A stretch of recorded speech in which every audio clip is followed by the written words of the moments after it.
Olá, boa tarde, seja muito bem-vindo.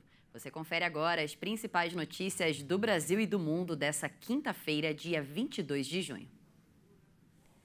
E nós começamos essa edição com uma notícia que saiu há pouco.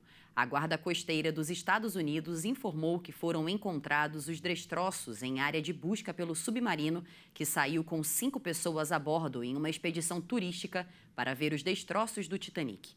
O submarino saiu no último domingo. Segundo a Guarda Costeira, uma das sondas que fazem as buscas localizou destroços perto de onde estão os restos do Titanic. Especialistas do Comando Unificado estão avaliando as informações e a Guarda Costeira realizará uma entrevista nesta tarde para dar detalhes sobre os novos resultados da busca.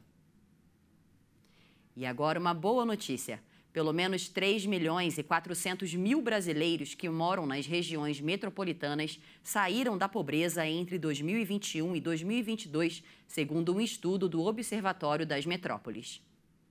Apesar da melhora, mais de um quarto das famílias dessas áreas continua abaixo da linha da pobreza. Isso significa que pelo menos 22 milhões de pessoas sobrevivem com menos de R$ 636 por mês. O número de brasileiros vivendo na extrema pobreza também caiu. Nesse caso, são pessoas com renda per capita menor que R$ 199. Em 2021, 5.700.000 pessoas viviam na extrema pobreza. Em 2022, esse número chegou a 3.900.000, uma queda de 32%. O estudo mostra uma melhora na renda de todas as faixas da população que vive nas regiões metropolitanas brasileiras, e essa melhora tem a ver com uma recuperação no mercado e com os programas de transferência de renda. O estudo também mostra uma redução da desigualdade no país em 2022 em relação a 2021, ou seja, diminuiu um pouco a distância entre os mais pobres e os mais ricos. A nova vacina contra a dengue vai começar a ser aplicada no Brasil já na próxima semana. As clínicas privadas serão as primeiras a disponibilizar o imunizante. A Associação Brasileira de Clínicas de Vacina informou que a vacina contra a dengue do laboratório japonês Takeda Pharma é o primeiro imunizante autorizado no país para pessoas que nunca entraram em contato com o vírus da dengue. Por enquanto, a Qdenga deve ser aplicada apenas na rede privada, como clínicas, laboratórios e farmácias. O valor de cada dose deve ficar entre R$ 300 e R$ 400.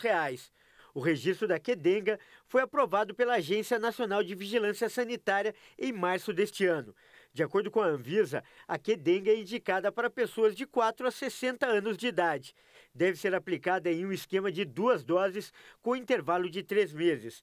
A vacina é composta por 4 sorotipos diferentes do vírus causador da doença.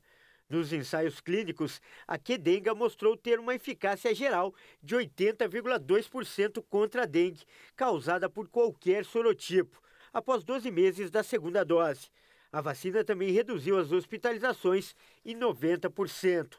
Nos primeiros meses de 2023, houve uma explosão de dengue no país. Até maio, foram confirmadas 503 mortes pela doença.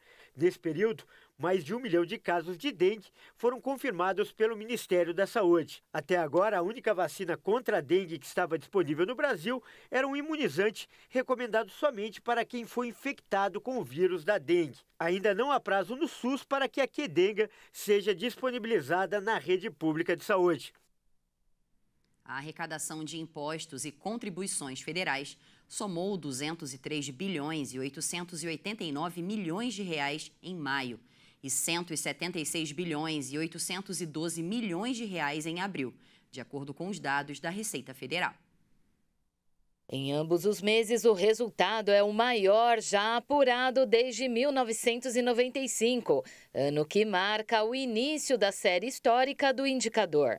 Na comparação com o mesmo período do ano passado, houve aumento de 4,5% da arrecadação federal em abril e de 6,94% em maio, mostram os dados da Receita Federal.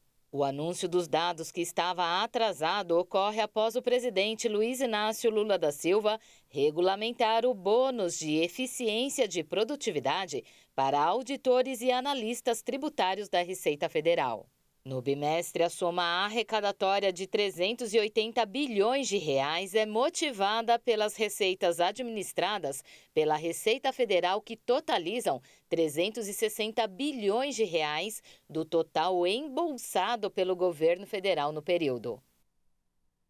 Nos destaques internacionais, o norte da China registrou temperaturas superiores a 40 graus Celsius hoje, as mais altas dos últimos anos, que levaram as autoridades a tomarem medidas de precaução.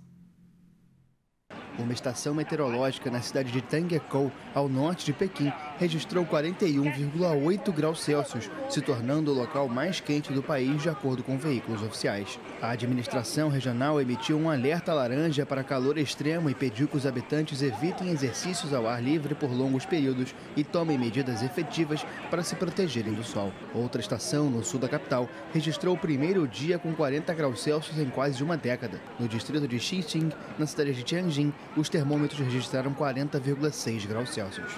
Na semana passada, a capital chinesa registrou a temperatura mais alta para meados de junho, com 39,4 graus Celsius. Especialistas afirmam que ondas de calor extremo têm se tornado mais frequentes e mais intensas como consequência das mudanças climáticas. Um tribunal de Moscou rejeitou hoje o pedido de libertação do jornalista americano. A prorrogação da prisão preventiva foi confirmada até o dia 30 de agosto por acusações de espionagem que o réu nega. A decisão foi tomada em uma audiência a portas fechadas. No final de maio, o repórter do Wall Street Journal havia apelado contra a extensão de sua prisão preventiva.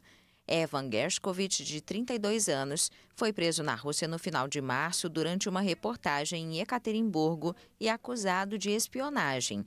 O Kremlin afirma que ele foi preso em flagrante delito, sem fornecer provas, já que o processo é sigiloso. O repórter, o Wall Street Journal e as autoridades americanas rejeitam categoricamente essas acusações, pelas quais Evan pode ser condenado a até 20 anos de prisão. Gershkovich, que já trabalhou para a AFP em Moscou, é o primeiro jornalista estrangeiro a ser preso na Rússia por espionagem desde a queda da União Soviética. A região espanhola de Múrcia, há anos, reaproveita quase 100% de suas águas residuais e se tornou um modelo atraente para muitos países. Cada gota conta. Este é o espírito que reina em Múrcia, cidade no sudeste da Espanha, onde as chuvas são cada vez mais escassas. Por esta razão, há anos, a região vem usando quase toda a água residual para irrigar os campos, uma resposta que se tornou modelo para muitos países e é uma alternativa mais barata do que a dessalinização da água do mar.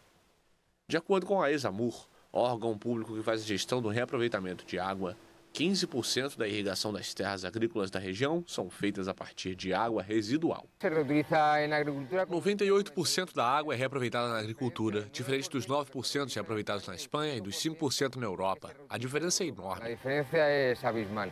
Múrcia, que se orgulha de ser a principal região produtora de frutas e hortaliças da União Europeia, apesar de seu clima árido, lançou há 2 décadas o desafio de compensar seu déficit crônico de recursos hídricos, reutilizando águas residuais para irrigar as plantações. Para isso, construiu uma rede de 100 estações de tratamento, que recuperam a água já utilizada e realizam a limpeza, com a etapa adicional de desinfecção, o que permite o uso na irrigação. O tratamento, que utiliza filtros de raios ultravioleta, garante que a água fique descontaminada e não transmita bactérias para frutas e verduras. A situação se tornou mais relevante depois que Madrid reduziu recentemente o envio para Múrcia de águas do rio Tejo, que ameaçava secar.